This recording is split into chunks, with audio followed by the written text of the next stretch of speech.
selama pelancaran projek Kampung Madani ini, kita dapat 5 unit lampu solar.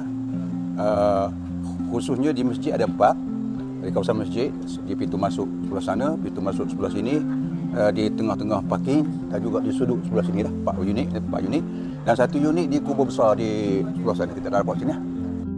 Yang menjadi utama kita di lampu lempar. Terima kasih kepada lampu lempar di kubur tu, sebab dia bila tiba waktu malam memang sunyi kawasan tu. Cara apa dia, bila projek tu berjalan, alhamdulillah sekarang dah kira nampak malam bila ada kematian. Alhamdulillah. Banyak masa budak-budak boleh main tu sini. Masa dulu air takung, jadi saya nak mari surah apa payah kau. Dulu lah buat ni tak ada takung lah, takung sikit je tu.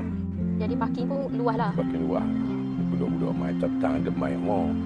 Ni buat ni, kat orang buat ni mana alhamdulillah lah. Kat tu rasa tak susah hati sangat lah, maknanya air tu dak mari dah sini, air tu jatuh dalam lokang tu.